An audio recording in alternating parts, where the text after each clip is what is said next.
धन्यवाद देना चाहती हूँ। कारण कि सचमुच आप सबने अथक प्रयत्न करके एक महत्वपूर्ण कार्यक्रम आज के दिन रखा और उसे संभव बनाया। और इतनी सुंदर बातचीत, खास करके वैभव जी और राजेश मल्ल जी, इन दोनों ने जितने सुंदर ढंग से मुक्तिबोध को आज के समय और परिप्रेक्ष्य में विवेचित किया, वो एक जरूरी काम था जो इस गोष्ठी के जरिए संभव हो पाया। वैभव सिंह ने बहुत सटीक ढंग से ये बात रखी कि विचार की सत्ता को मुक्तिबोध अपनी कविताओं में स्थापित करते हैं, और उनकी कविताओं को केवल आत्मसंघर्ष की कविता कहकर नहीं टाला जाना चाहिए, बल्कि वो जटिल स्थितियों की कविता है। और ये बात बिल्कुल सही है कि कलाकार या रचनाकार सिर्फ आत्मसंघर्ष नहीं करता, वो अपने समय और समाज की जो जटिल गुथी हुई परिस्थितियां होती है उसके साथ भी संघर्ष करता है, और उसी क्रॉस स्ट्रगल के बीच कोई चीज निकल कर आती है। और सबसे महत्वपूर्ण बात जो मुझे वैभव जी की विवेचना में लगी, और मुक्तिबोध पर बात करते समय इस बात को वाकई ध्यान में रखा जाना चाहिए कि मुक्तिबोध की कविता समाज के प्रति आत्मीय कविता है। आत्मीयता का गुण अमूमन कविता से आत्मीयता का गुण वैयक्तिक स्तर पर अपेक्षित होता है, लेकिन सामाजिक आत्मीयता भी कविता का गुण हो सकती है। और इस हद तक कि वह जटिल चिंतन के साथ भी गुथ कर आए, ये विवेचना का एक नया आयाम था जो वैभव जी ने हमारे सामने रखा। राजेश मल जी ने जिस तरह से अपने अनुभव की साझेदारी की और बताया कि मुक्तिबोध को बहुत से हिंदी पढ़ने लिखने वाले नहीं जानते या मुक्तिबोध को उस तरह से नहीं पढ़ा, ये हम में से बहुतों के अनुभव का हिस्सा है। मैं आपको एक वाकया बताना चाहती हूँ कि जब हम मास्टर्स कर रहे थे हिंदी में कलकत्ता विश्वविद्यालय से, तो हमें कामायनी पढ़ाई जाती थी, और कामायनी पढ़ाने वाले शिक्षक की पहले ही कक्षा में ताकीद होती थी कि कामायनी एक पुनर्विचार, गलती से भी मत पढ़ना वरना नंबर बहुत कम आएंगे। और हम में से कुछ लोग ऐसे थे कि जो मना किया जाए काम करने का, वही काम पहले करना है, और हमने सबसे पहले वही पुस्तक पढ़ी। गुरुजी की ताकीद के बावजूद वही पुस्तक पढ़ी, और जाहिर था कि उसके बाद गुरुजी की और कोई व्याख्या हमारे ऊपर असर नहीं कर पाई। मुक्तिबोध की कामायनी संबंधी जो विवेचना है, जिसमें उनका 20 साल का श्रम लगा था, जो उनकी जीवन दृष्टि और समाज दृष्टि का एक तरह से व्यापक प्रदर्शन है, उसकी नुमाइश है, वह उनके रक्त और मज्जा से तैयार विवेचना है, जो समाज के संदर्भ में जो उनकी दृष्टि है उससे तैयार विवेचना है। तो उसको पढ़ने के बाद जाहिर है कि कोई भी सामान्य ढंग से लिखी हुई पुस्तक कामायनी पर और उसकी विवेचना पर गहरे नहीं उतर सकती। तो मैं जिसे अंग्रेजी में बोन इन डिस्गाइज कहते हैं, मतलब छिपा हुआ वरदान कहते हैं, उस शिक्षक की बात हम विद्यार्थियों के लिए छिपा हुआ वरदान ही साबित हुई कि कामायनी एक पुनर्विचार नहीं पढ़ना, और हमने सबसे पहले वही किताब पढ़ी। बहरहाल एक बहुत सारी बातें हुई, और मुक्तिबोध की विवेचना के क्रम में बातों को जिस तरह से रखा गया, उससे जाहिर है कि मुक्तिबोध ने जब लेखक की बात की, खास करके एक साहित्यिक की डायरी का संदर्भ लूं, मुक्तिबोध का बहुत बड़ा लेखन का हिस्सा आत्मपरक है। इस चीज को नहीं भूलना चाहिए। आत्मीयता लेखन में पैदा यूं ही नहीं हो जाती। जब आप आत्म को सामने रखकर उससे उलझते हुए बातचीत करें, समाज और सामाजिक स्थितियों का, विभिन्न संस्थाओं का, और विभिन्न तरह के जो हमारी सामाजिक प्रतिबद्धताएं हैं उनका अगर आप आलोचन विवेचन करें और उसमें आत्मपरकता को न छोड़े। बहुत लोग आत्मपरकता को जब चिंतन की भाषा या चिंतन के दायरे में प्रवेश करते हैं तो आत्मपरकता को पीछे छोड़ देते हैं। मुक्तिबोध बार बार खुद को खराद पे चढ़ाते हैं, वो जिस चीज की चर्चा करते हैं उसमें घूम फिर कर मुक्तिबोध का मैं आ जाता है। और इस आत्मपरकता के कारण जो आत्मीयता पैदा होती है, वो मुक्तिबोध की रचनाओं और उनकी लेखनी की जान है। उन तमाम दुरूहता और जटिलता, जो वैचारिक दुरूहता और जटिलता मुक्तिबोध के यहाँ तथाकथित तौर पर है, उसको परे ढकेल कर वो हृदय के समीप आती है। तो मुक्तिबोध की जो लेखनी है, उनकी जो रचनाशीलता है, उसकी ये सबसे बड़ी विशेषता है। और ये यह आत्मीयता आत्मपरकता के कारण ही संभव हुई है, स्वयं को बार बार खराद पर चढ़ाए जाने के कारण ही संभव हुई है। इस चीज को नहीं भूलना चाहिए। मैं मुक्तिबोध के अगर इस आत्मपरक पक्ष को देखना है, तो कौन सा ऐसा जेनर है जिसमें मुक्तिबोध इस आत्मपरक पक्ष को सामने नहीं रखते हो। उनकी कहानियां, उनके पत्र, उनकी कविताएं, उनकी डायरी, उनका अन्य तरह का गद्यात्मक लेखन, सब में मुक्तिबोध इस आत्मपरक पक्ष को सामने रखकर बात करते हैं। इस अर्थ में जब लेखक की बात करते हैं, तो लेखक के साथ समाज की भी बात करते हैं, समाज के साथ जुड़ा हुआ परिवार है, उसकी बात करते हैं। ये जो पूरी संरचना है, जिसमें एक व्यक्ति निर्मित होता है, उसकी मनोदशाएं निर्मित होती है, उसके विचार निर्मित होते हैं, मुक्तिबोध के विवेचन के केंद्र में है। लेकिन जो बाहरी स्थितियां हैं, बाहरी भौतिक परिस्थितियां हैं, उनके संदर्भ में व्यक्ति का जो विकास है, वह केवल बाहरी परिस्थितियों का ही परिणाम नहीं है, बल्कि उसके भीतरी आत्मसंघर्ष के साथ एकमेक होकर ही वह जो कुछ बाहर की परिस्थितियों से ग्रहण करके प्रतिक्रिया करता है, उसको तय करती है। और इस अर्थ में मुक्तिबोध जब लेखक की बात करते हैं, तो लेखक एक सामान्य मनुष्य है मुक्तिबोध के लिए, और उसकी दुर्बलताएं भी हैं। और ये दुर्बलताएं लेखक की जितनी अपनी हैं, उससे ज्यादा समाज की हैं। मुक्तिबोध कहते हैं कि मुक्तिबोध की प्रसिद्ध पंक्तियां हैं कि पूंजीवाद में ईमानदारी का भी फ्रॉड है। और लेखक के बारे में मुक्तिबोध जब कहते हैं कि लेखक से बड़ा अभिनेता कोई नहीं है, और जब अभिनेता उन्होंने कह दिया, तो जाहिर है कि वो कहते हैं कि लेखक से बड़ा अभिनय का फ्रॉड और कोई नहीं करता। और फ्रॉड भी एक ललित कला है। ये मुक्तिबोध की पंक्तियां हैं। तो जो ललित कला का मास्टर कौन है? लेखक है। ललित कलाओं से खेलता कौन है? लेखक खेलता है। तो फ्रॉड जितनी शानदार तरीके से लेखक कर सकता है, कोई दूसरा नहीं कर सकता। लेकिन सवाल क्या है, चुनौती क्या है? क्या लेखक को ये फ्रॉड करते रहना चाहिए? और इसमें जो अवसरवाद है, तमाम तरह की सुविधाएं हैं, छोटी छोटी उपलब्धियां हैं, उनसे खुश होते रहना चाहिए, और उसके लिए तरह तरह के समझौते करना चाहिए। मुक्तिबोध सीधे सीधे इसको नेगेट करते हैं और कहते हैं कि लेखन में ईमानदारी तभी पैदा हो सकती है जब आप इस तरह के फ्रॉड को बंद करें। और ये फ्रॉड कैसे बंद हो सकता है? इसके लिए आपको कठिन आत्मसंघर्ष से गुजरना होगा, कठिन परीक्षाएं देनी होंगी। और मुक्तिबोध की भाषा अलग है, लेकिन उन्होंने साफ साफ कहा कि आपके समक्ष कई बार ऐसा होता है कि हम खुद के लिए बहुत सारे आदर्श और मूल्य तय कर लेते हैं, और उसके लिए झुकते नहीं हैं, अपने लिए कुछ नहीं मांगते, और हम स्वयं को ईमानदार घोषित करते हैं। लेकिन वही हम जो अपने लिए कुछ नहीं मांगते, जब हमारे रिश्तेदारों का, नातेदारों का, अपने आत्मीय जनों का हम पर दबाव पड़ता है, तो हम बिल्कुल घुटनों पर आ जाते हैं और सीधे मांगने पहुंचते हैं, ये कहते हुए कि अपने लिए तो हम कुछ नहीं मांग रहे। यह क्या चालाकी नहीं है? यह क्या फ्रॉड नहीं है? मुक्तिबोध कहते हैं कि जितने बड़े मूल्य और आदर्श आप अपने जीवन में रखेंगे, उसकी कीमत भी आपको उतनी ही बड़ी देनी पड़ेगी।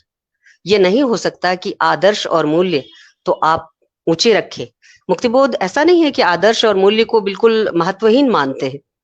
मुक्तिबोध कहते हैं कि आदर्श और मूल्य किसी न किसी दृष्टि की पैदाइश है। मतलब एटलीस्ट कम से कम हम वैसा होना चाहते हैं, वैसा जीवन में घटित होते हुए देखना चाहते हैं, इसलिए हमने एक आदर्श और मूल्य तय किया, उसके पक्ष में लिखा, उसकी बातें की, अपनी कविताओं में की, अपनी विभिन्न रचनाओं में की। लेकिन वह दृष्टि जो हमारी कविताओं, रचनाओं और अन्य जगहों पर भाषण और लेखों में व्यक्त हो रही है, वह दृष्टि हमारे जीवन के अंदर भी है या नहीं, इसकी परीक्षा कहाँ होगी? इसकी परीक्षा की जगह किताब नहीं है, शब्द नहीं है, इसकी परीक्षा की जगह जीवन है। जब आप जीवन में उतरते हैं और जीवन के जीने के लिए तमाम तरह के समझौते करते हैं, वो कठिन जगह है जहां आपको तन कर खड़ा होना है। उन समझौतों की तरफ नहीं देखना है, उसके लिए त्याग और कुर्बानी की जरूरत होती है। तब जाकर आप कह सकते हैं कि जो लेखन का सत्य है वही जीवन का भी सत्य है।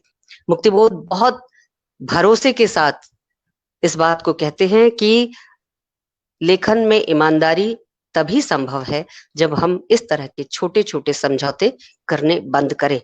और आज स्थिति क्या है, हम सब अपने को टटोल कर देखें कि हम कहाँ मुक्तिबोध की इन कसौटियों पर खरे उतरते हैं। एक चीज और मैं कहना चाहूंगी कि मुक्तिबोध के संदर्भ में चर्चा करते हुए राजेश मल्ल जी ने एक बात कही कि मुक्तिबोध पर आरोप लगता है कि उनके यहाँ दलित की चिंता नहीं है, स्त्रियों की चिंता नहीं है। मैं इस बात से सहमत नहीं हूँ। बहुत विनम्रता के साथ ये बात कह रही हूँ। कम से कम स्त्री के संदर्भ में मुक्तिबोध को जितनी बार पढ़ा जाए कम है और हर बार नया अर्थ खुलता है। तो मैं यह दावा तो नहीं करूंगी कि मैंने मुक्तिबोध के समस्त साहित्य को पढ़कर अक्षर अक्षर गुन लिया है, लेकिन जितनी बात मेरी समझ में आई है 2-4 बार मुक्तिबोध ग्रंथावली पढ़ने के बाद, अभी भी मुझे लगता है कि बहुत सारी चीजें ऐसी हैं जिसको मैं ठीक से नहीं समझ पाई हूँ, मुझे और समझना चाहिए। तो ऐसी स्थिति में जो सामान्य समझ मेरी है उसके आधार पर मैं कहना चाहूंगी कि कम से कम स्त्रियों के संदर्भ में मुक्तिबोध पर यह आरोप एकांश में ही सही है। आप देखिए कि मुक्तिबोध ने परिवार की विवेचना, आप पूरी हिंदी आलोचना को एक सिरे से खंगाल डालिए, परिवार और की आलोचना को केंद्र में लाकर विवेचित करने वाला आलोचक मुक्तिबोध है। मुक्तिबोध ने स्पष्ट रूप से लिखा, 55-60 के साल में उनका जो निबंध प्रकाशित हुआ है उसमें उन्होंने लिखा कि पिछले 20 वर्षों में जो महत्वपूर्ण चीज घटित हुई है वो है संयुक्त परिवार का विघटन। और इस चर्चा को आगे बढ़ाते हुए उन्होंने कहा कि जो संयुक्त परिवार का विघटन है वह कई तरह के विवेचना को खोलता है। मसलन परिवार के अंदर जो श्रेणियां हैं, श्रेणी विभाजन है और पूंजी का, धन का जो प्रभाव है या उसकी विवेचना मुक्तिबोध करते हैं। तो परिवार तक पहुंचना और परिवार के ढांचे की आर्थिक आधार पर विवेचना करना मुक्तिबोध संभव बनाते हैं आलोचना के भीतर। दिक्कत क्या है मुक्तिबोध के साथ कि परिवार तक तो पहुंच गए, लेकिन परिवार तक पहुंचकर एक कदम और आगे बढ़ना था, ज्यादा नहीं, बहुत करीब पहुंचे थे मुक्तिबोध स्त्री और स्त्री की समस्याओं को उठाने के संदर्भ में। बस पितृसत्ता का हवाला देना था। मुक्तिबोध ने यह काम छोड़ दिया या छूट गया, जो भी कहें, क्योंकि मुक्तिबोध जैसे बड़े विचारक जानबूझकर इस काम को छोड़े, मुझे नहीं लगता कि ऐसा हुआ होगा। पितृसत्ता की आलोचना करनी थी परिवार के ढांचे के भीतर।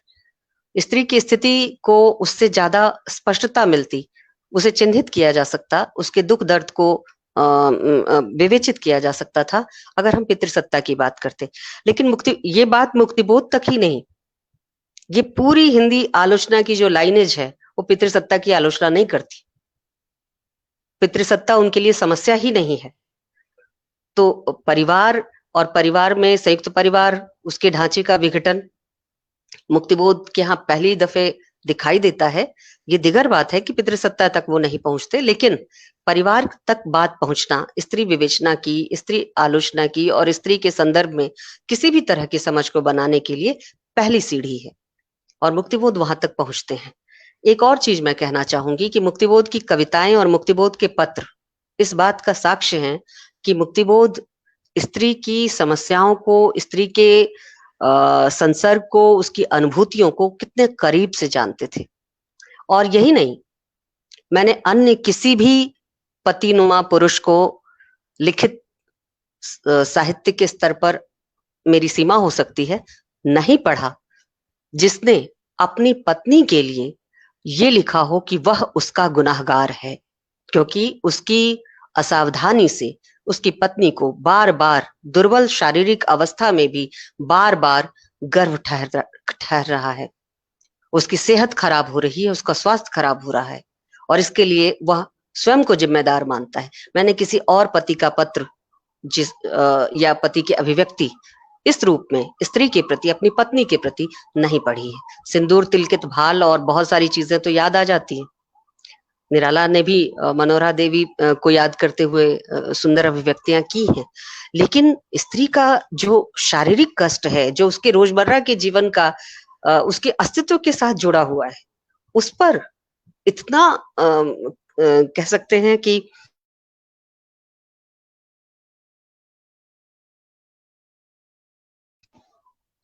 उस पर इस तरह की विवेचना, इस तरह की प्रस्तुति किसी और हिंदी के साहित्यकार ने किया है, ऐसा मुझे ज्ञात नहीं है। मैं एक दो चीजें और कहूंगी। मुक्तिबोध ने यूं ही पत्रों में नहीं लिख दिया अपनी पत्नी के शारीरिक स्थिति और स्वास्थ्य तथा गर्भाधान की स्थितियों को लेकर। उनकी कई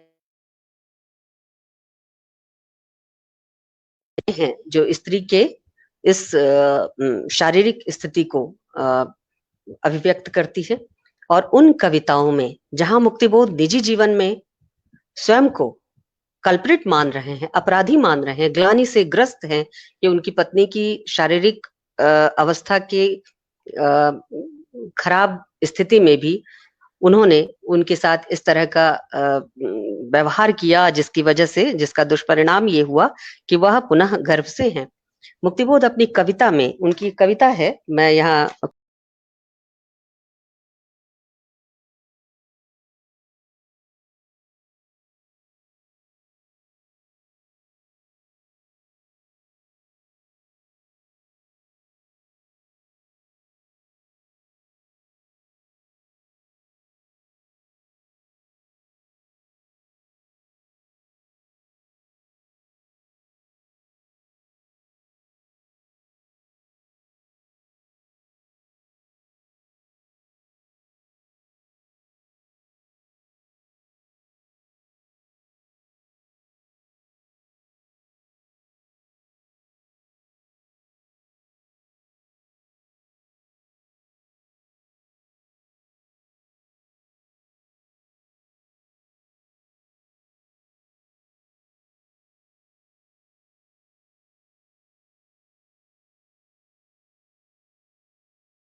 मुक्तिबोध की इस कविता को भी पढ़ा जाना चाहिए।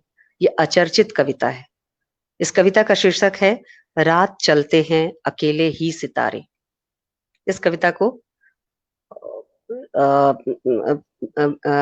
सुंदर व्याख्या की आवश्यकता अभी भी है। और मुक्तिबोध के संदर्भ में एक और कविता का उल्लेख, जो स्त्री जाति और स्त्री के स्थिति, सामाजिक स्थिति के बयान की कविता है, उस कविता का शीर्षक है किसी से। मुक्तिबोध इस कविता में बहुत स्पष्ट तौर पर कहते हैं, ये कविता देखिए, मुक्तिबोध यहाँ इस कविता की रचना करते करते अतीत में प्रवेश कर जाते हैं। और मुक्तिबोध के लिए अतीत क्या है और भविष्य क्या है? मुक्तिबोध कहते हैं कि अतीत और भविष्य दो ही ऐसी चीज है जिससे मनुष्य जाति का दूरत्व का संबंध है, और जो चीज दूर होती है वो लुभाती है, वो एक रहस्य पैदा करती है और रहस्य के प्रति एक आकर्षण होता है। महादेवी भी कहती हैं कि जो दूरी का संबंध है वह किस प्रकार का होता है और उसे किस तौर से बरतना चाहिए, महादेवी भी कहती हैं। लेकिन मुक्तिबोध और महादेवी की दृष्टि में अंतर है। मुक्तिबोध सभ्यता की विवेचना करते समय दूरी के संदर्भ को विवेचित करते हुए कहते हैं कि दूरी हमारी गति के लिए एक चुनौती है और दूरी पर विजय पाना मानव स्वभाव है। ध्यान रखिए कि दूरी दो ही चीजों से होती है। वर्तमान के हम निकट होते हैं, अतीत से दूर होते हैं, या फिर भविष्य से दूर होते हैं। वर्तमान में वर्तमान हमारे निकट का होता है, बाकी दोनों चीजें हमसे दूर होती है। हम भविष्य भी नहीं जानते और अतीत भी नहीं जानते। मुक्तिबोध दूरी के संबंध को और दूरी को निकटता तक ले आने के प्रयास को मनुष्य का एक चुनौती भरा प्रयास मानते हैं। महादेवी बिल्कुल अलग तरीके से राष्ट्र के संदर्भ में इस दूरी की व्याख्या करती हैं, जिसकी चर्चा आज के व्याख्यान के दौरान मैंने की थी, फिर दोहरा रही हूँ। महादेवी इस दूरी की चर्चा राष्ट्र के संदर्भ में इस प्रकार करती है कि वे कहती हैं कि ये जो दूरी है वर्तमान समय में मुक्तिबोध की ही बात का एक तरह से महादेवी की बात का मुक्तिबोध के यहाँ एक्सटेंशन है, हम कह सकते हैं। और मुक्तिबोध को ही एक तरह से पुनः व्याख्यायित मैं कर रही हूँ महादेवी के शब्दों में। महादेवी कहती हैं कि ये जो दूरी है, इस जिसे मुक्तिबोध मनुष्य सभ्यता के लिए, मानव समाज के लिए चुनौती बताते हैं, इस दूरी को निकट ले आने का जो आधुनिक मनुष्य का प्रयत्न है, ये बड़ा बचकाना सा प्रयत्न है। क्योंकि दूरी की निकटता के क्रम में हुआ क्या है कि निकटता की दूरी हो गई है, और इस निकटता की दूरी को वर्तमान समय में राष्ट्र के विकास के लिए जितना कम किया जाए, बल्कि समाप्त किया जाए, उतना आवश्यक और वांछित होगा। महादेवी की लाइन ये है। मुक्तिबोध की लाइन भी वही है, लेकिन महादेवी थोड़ा सा और आगे बढ़कर उसको राष्ट्र के संदर्भ में विवेचित करते हैं। बात एक ही है कि दूरी लुभाती है, दूरी चुनौती भी देती है। मुक्तिबोध स्त्री के संदर्भ में बात करते हुए इसी दूरत्व की यात्रा पर निकल पड़ते हैं, और सीता, जो सुकुमारी वनवासिनी सीता है, उसका बिंब हमारे सामने खड़ा कर देते हैं और कहते हैं, इस एक कविता है उनकी किसी से। इस कविता में मुक्तिबोध ने सीता को बार बार सामने रखा है। एक ढीह सी निराकार व्यक्तित्वहीनता की अधिकारिणी, ये सीता या स्त्री समाज के लिए मुक्तिबोध कह रहे हैं। और ये समझने में जरा भी कठिनाई नहीं होनी चाहिए कि एक ढीह सी निराकार व्यक्तित्वहीनता की अधिकारिणी, तुझे प्रमाद न करने का अधिकार, मात्र आदर्शवाद का भार कि वह जो दासों का है, शूद्रों का आदर्शवाद, सारे प्रमाद करने का भी अधिकार उन्हें, अपराध सत्य सा रंगने का अधिकार उन्हें। उनके तो सारे मनोभाव नित्य सत्य रूप हैं, उनके प्राण महासागर हैं, बाकी सब अंधकूप हैं। उनकी व्यथा वेदना की स्वतंत्र सत्ता है, उसकी अपनी अलग महत्ता, उसका मूल्य सदा हम तुम से परे उच्च है। उनका सारा अहंभाव भी अति सुंदर है, स्वाभाविक है, माननीय है, लेकिन तेरे मनोभाव, वह क्षोभ द्रोह सब भद्दे हैं, सब दानवीय हैं। उनका व्यंग सत्य की उज्जवल चिंगारी, और तेरा भद्दा क्रोध हाय वह सारी गाली। वे शासक हैं, उनमें शासन की वाणी है, तू बौनी है। तेरी माता कौन, पिता भी कौन, कि यह तेरा सौभाग्य यहाँ पर तू आई है। क्या तू धन लाई, गुण रूप और संस्कृति लाई है। ओह, जगत के जंगल में भयभीत भटकती री सुकुमारी, उन्हें कूप में गिर जाने से तेरे जीवनांत का भय है, नहीं इसलिए कि प्राण तेरे खो जाएंगे, वरन यूं कि वे सभी दूर बदनाम बहुत हो जाएंगे। उन्हें हानि का केवल अपनी गहरा, बहुत गहरा संशय है। ये स्त्री जीवन है। मुक्तिबोध इस तरह से इस कविता में स्त्री के प्रति अपने भावों को व्यक्त करते हैं और साफ साफ कहते हैं कि स्त्री के लिए और पुरुष के लिए इस समाज में अलग अलग नैतिकताएं हैं।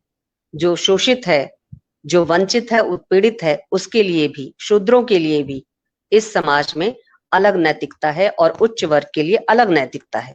अलग अलग नैतिकताएं हैं, बड़ों के लिए भिन्न, सुरक्षित, छोटे फुटकर लोगों के हित एक दूसरी।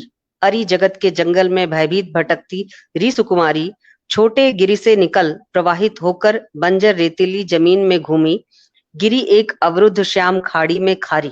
यहाँ स्त्री नदी के तौर पर, स्त्री और नदी का गहरा संबंध है, प्रवाह का, जीवन देने का और जिंदा रखने का। यह जो अन्योन्याश्रित संबंध है स्त्री के अस्तित्व और नदी के अस्तित्व का, सभ्यताओं को जिलाने का, मुक्तिबोध की कविता में वह भी जैसे ध्वनित हो रही है। तो इस तरह से ये कहना कि मुक्तिबोध की कविता में स्त्री जीवन और उसके जो दमन के तथा उसके बहिष्करण के तमाम रूप हैं वे नहीं आए, या शूद्रों या दलितों के जीवन के वे रूप नहीं आए, मुझे लगता है कि थोड़ा सा अतिशयोक्ति होगी मुक्तिबोध के लिए। कारण कि मुक्तिबोध की जो विचारधारा थी वो इस तरह से आइडेंटिटीज में नहीं देख रही थी। मतलब कहने का अर्थ ये है कि दमन तो दिख रहा था, लेकिन जो अभी आइडेंटिटी के सवाल हैं वो मुक्तिबोध के समय में उस तरह से गोलबंद नहीं हुए थे। तो जो शोषित है, मुक्तिबोध की सहानुभूति उसके प्रति है। ये संभव हो ही नहीं सकता कि स्त्री के प्रति, दलित के प्रति, अल्पसंख्यक के प्रति या अन्य इस तरह के जो विभिन्न धड़े हैं उनके प्रति मुक्तिबोध की सहज सहानुभूति न हो, क्योंकि मुक्तिबोध तो अपना कायांतरण करना चाहते थे, व्यक्तित्वांतरण करना चाहते थे, सारे समाज के लिए मेहतर होना चाहते थे, और क्या चाहिए। लेकिन दिक्कत क्या है कि वह मेहतर मैं हो नहीं पाता, द्वंद है, मध्य वर्ग का जो कष्ट है वो यही है। और मुक्तिबोध में ये द्वंद आरंभ से है। वो जब रोमांटिक भाव की कविताएं लिखते थे तब भी ये द्वंद है। मैं एक कोटेशन के साथ आज की बातचीत आपके समक्ष खत्म करूंगी। मुझे बहुत छोटा बोलना था लेकिन थोड़ा सा विस्तार हो गया है। उनकी एक कविता है, दो ताल। दो ताल, ताल लय छंद की तरह, दो ताल। कवि कहता है, चल रही है जिंदगी की राह मादक राग सी दो ताल पर। चल रही है जिंदगी की राह मादक राग सी दो ताल पर, गहरी घृणा के स्नेह के मैं क्या कहूं। यह स्नेह भी इस प्राण के पाताल से उगकर खड़ा है। घृणा भी वहीं से उगी है जहां से स्नेह। दोनों के स्रोत एक हैं, प्राण का पाताल, हृदय का अंतस्थल। दोनों के स्रोत एक हैं, समाज और सामाजिक भौतिक परिस्थितियां। घृणा के लिए भी और प्रेम के लिए भी चयन हमें करना है कि इस दोराहे पर खड़े होकर हम किस तरह से अपनी घृणा को कम करें और स्नेह के कोश को, स्नेह के जो थाती है हमारे पास, उसको कैसे बड़ा और बृहदाकार करें जिसमें सारी दुनिया समाये। और मुक्तिबोध का अभिप्सित भी शायद यही है, यही तनाव है, घृणा को कम करने की और स्नेह को बढ़ाने की। लेकिन जहां उपयुक्त घृणा है, जहां घृणा करने की जरूरत है, वहां मुक्तिबोध घृणा करते हैं, और वह घृणा उचित है, जायज है। हमें भी जो असंगत है, अन्यायपूर्ण है, उसके प्रति घृणा हमारे अंदर भी पलनी चाहिए। मुक्तिबोध इस तरह की घृणा की भी एक सार्थकता देखते हैं। आज के बातचीत के लिए मैं पुनः सदानंद शाही जी और विवेक निराला जी तथा सूर्य नारायण जी और वैभव जी, इन सब का आभार व्यक्त करते हुए मुझे ये जो सम्मान दिया आप सबने संयुक्त रूप से, मैं उसके लिए बहुत आप सबकी आभारी हूँ, शुक्रगुजार हूँ, और आप सबका धन्यवाद करती हूँ। धन्यवाद।